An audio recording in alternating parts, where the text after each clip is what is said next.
tenemos como invitado a Eddie Vázquez. Eddie es ingeniero en computación administrativa y máster en administración de empresas del Tecnológico. Es director de tecnologías de información para Baxter Healthcare, tanto en instalaciones en Costa Rica como Estados Unidos, y con él vamos a tocar varios temas de interés. Eddie, ¿qué habilidades o destrezas debe desarrollar un gerente para ser efectivo en el entorno actual? Bueno, Juan Carlos, además de gerente, o por encima de gerente, debe aprender a ser un líder.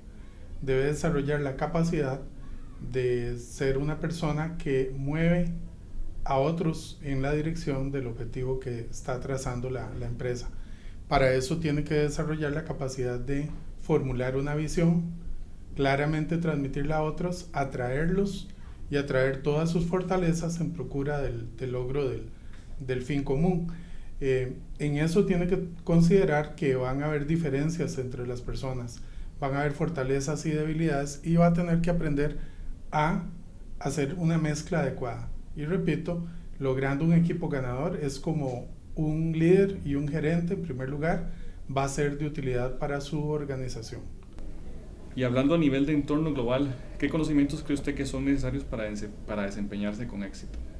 Bueno, en el entorno global tenemos unos retos un poquito diferentes, porque además de todo lo que comenté antes, también tenemos que pensar que nos va a tocar dirigir o liderar personas que están a lo largo y ancho del mundo. Y esas personas y esas organizaciones también van a tener diferencias. Entonces vamos a tener que aprender a no extrapolar rápidamente soluciones de un lado a otro, porque pueden no aplicar. Entonces no queremos ese extremo.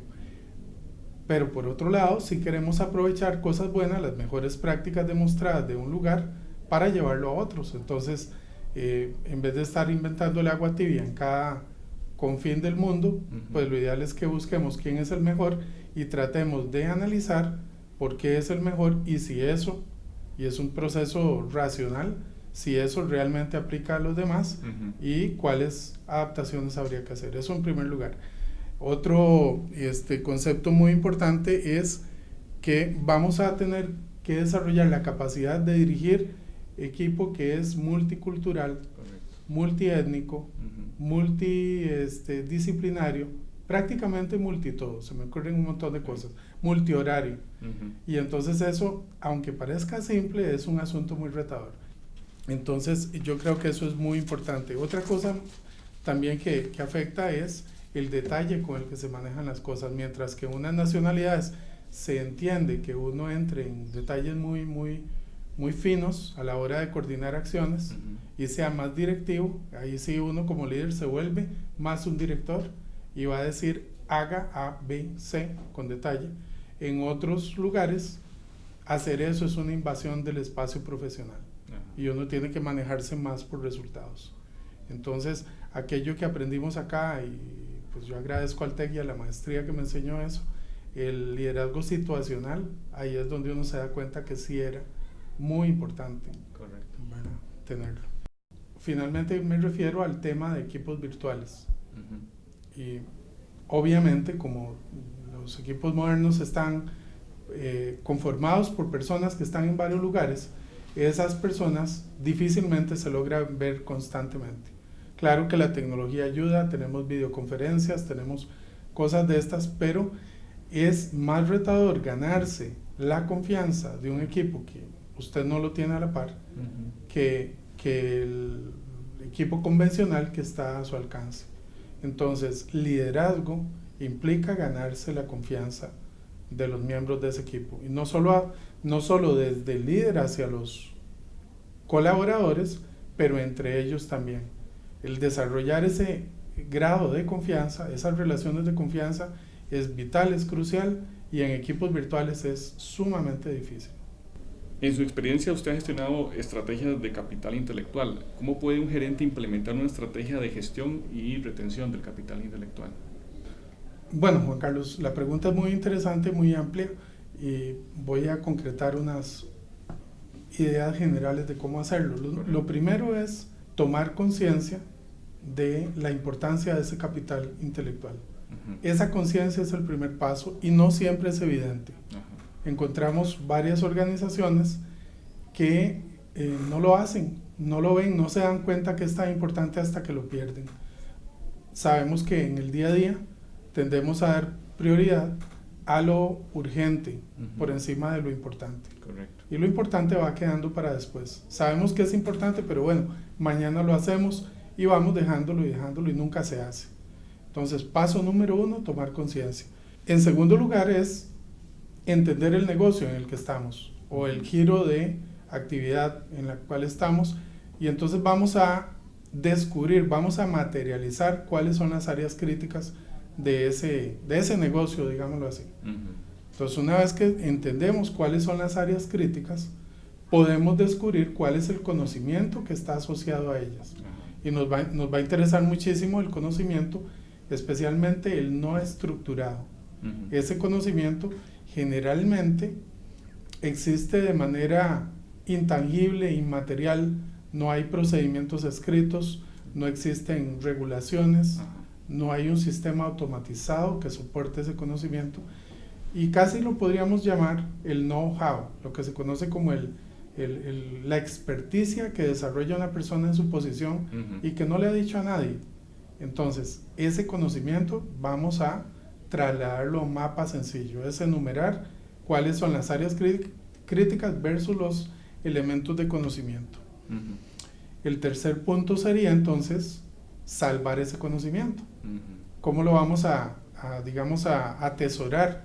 Bueno, ahora tenemos varios instrumentos, las herramientas multimedia, todos los multimedios nos van a servir porque podríamos documentarlo de manera audiovisual. También tenemos ciertos sistemas de automatización de oficinas que nos pueden ayudar muchísimo para lograr eso, y entonces se va a ir haciendo. Y el último punto es que el conocimiento no solamente se recupera, sino que uno va a tratar de acrecentarlo. Y entonces, cogiendo los elementos de conocimiento que ya tiene, a través de un programa de ideas, uno va a buscar, va a procurar potenciar ese conocimiento y transformarlo en un cambio positivo hacia la organización. Mi consejo, digamos, sería que nos cuidemos de que eso no sea, como decimos los ticos, flor de un día. Lo levantamos hoy, quedó perfecto, pero luego lo descuidamos y ya mañana no va a servir. Entonces, realmente, si vamos a gestionar el capital intelectual, queremos dejar andando un programa continuado, no un proyecto. Correcto. Un programa continuado en el cual cada vez vamos a ir y vamos a revisar el conocimiento, vamos a estar eliminando cosas que van a quedar obsoletas y vamos a ir agregando cosas nuevas. Y así se va a mantener siendo muy útil para la empresa. Usted ha dirigido exitosamente equipos de alto rendimiento. ¿Qué consejos prácticos puede darle a un administrador para que conforme y gestione este tipo de equipos? Bueno, Juan Carlos, como decíamos antes, primero ser un líder. Eso es lo número 1. Lo número 2 es rodearse de un equipo que tiene la actitud correcta. Cada individuo que integramos al equipo tiene que tener una muy buena actitud. Para mí es más importante que tenga una buena actitud a que tenga aptitud. ¿Por qué? Porque la aptitud se puede remediar. Correcto. ¿Verdad? Tendríamos que buscar a alguien que tenga el conocimiento mínimo necesario, pero uno le puede ayudar a través de un tiempo corto para desarrollarse más. Pero cuando buscamos personas que no tengan la actitud correcta, eso no quiere decir que tengan mala actitud, sino que no hay empatía con los fines de la organización o con el equipo. Correcto. Ahí mi opinión es que el desgaste es demasiado para la persona que entra, para el líder y para el resto del equipo, y entonces no vale la pena. Luego, me parece vital desarrollar comportamientos fundamentales en el equipo. Hay una serie de comportamientos. Cuando hablo de equipo aquí ya estoy hablando en el sentido más amplio, tanto en mi equipo o microequipo de trabajo, como en mi función o departamento, como en la empresa, como en la corporación, ¿verdad? En la estructura, en el nivel que sea. Hay que denotar cuáles son, hay que enumerar cuáles son esos comportamientos fundamentales que todos debemos tener. Y entonces podemos hablar de cosas muy básicas, como la puntualidad, como cumplir las cosas que dijimos que íbamos a hacer. Y podría seguir enumerando varias cosas ahí, pero eso es muy privado y muy personal de cada organización. Cada organización tiene que descubrir cuál es su credo, cuáles son las reglas del juego entre todos los individuos que la conforman, y entonces asegurarse que cada integrante nuevo va entendiendo, aceptando y haciendo suyo ese credo, profesionalmente hablando. Correcto. Dentro de eso podemos incluir elementos como el respeto a las ideas de los demás. Podríamos hablar también de la necesidad de ser pragmáticos. Podríamos no estar de acuerdo en una idea, en una decisión que se va a tomar, y sin embargo sabemos que hay que tomar una decisión. Entonces se vale, podríamos esperar que un profesional diga: yo no estoy de acuerdo, pero me comprometo a aportar y trabajar. Y no caer en aquello de la discusión eterna y todos con la mejor buena intención, pero nunca pasamos del plan a los hechos. Correcto. Hoy se ha venido adoptando el término de administración esbelta. ¿Cómo podemos entender y aplicar este concepto en nuestras organizaciones? Bueno, el concepto es básico. Yo creo que vamos en administración muy interesante, porque todos aprendemos todos los días de administración, y cuanto más se avanza en esta carrera, uno se va dando cuenta que lo original, lo primario, lo simple era lo más poderoso. Entonces, a través de los años se van inventando nombres bonitos, se acuñan nuevas frases para decir lo que ya era obvio antes. Y Lean es una de ellas. Es muy poderosa, o la administración esbelta es muy poderosa, pero es simple. Y parte del hecho de que si usted tiene abundancia de recursos en lo que sea, esa abundancia tiende a tapar los desperdicios, ¿verdad? En algún momento, recordemos cuando fuimos enseñados que el agua era un recurso inagotable, y el aire, y no sé qué otras cosas más, y entonces hicimos desastres con la naturaleza. Como humanidad, creímos que eso era cierto, y las consecuencias las estamos viviendo hoy. Pues en una mucho menor escala en la empresa pasa lo mismo.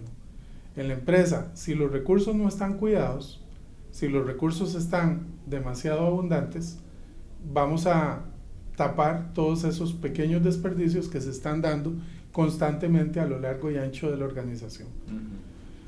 Cuando entramos a la administración esbelta o Lean, lo que hacemos es aprender a ver de una manera distinta los procesos.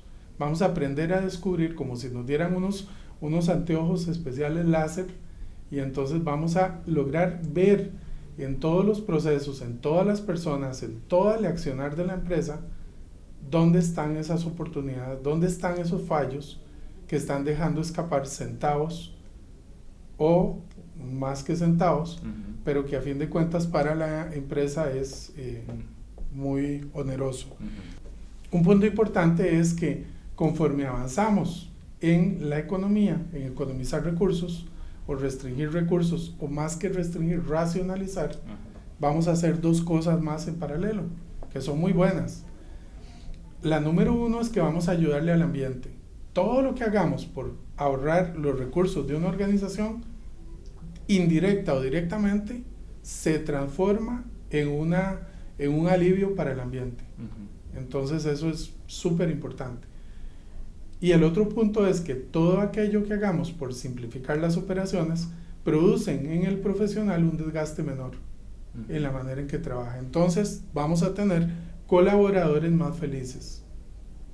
Entonces la administración esbelta lleva de la mano esos tres conceptos: simplificar, eliminar los desperdicios que están ocurriendo como primer ángulo; como segundo ángulo, favorecer al ambiente; como tercero, favorecer a los colaboradores de una organización. No le puedo decir cuál de esos tres factores es más importante. Los tres son muy importantes. Correcto. Ahora, cuanto más claro nosotros logremos comprender cómo está trabajando la organización, entonces nosotros vamos a poder analizar sus áreas funcionales, los profesionales que trabajan en ella, los procesos, y entonces vamos a lograr visualizar esos desperdicios que están escondidos por ahí. Es un costo oculto que es constante. Imagínense que es como que en una red de agua haya fugas, constantemente está ahí. Entonces, ¿cómo es que hacemos eso?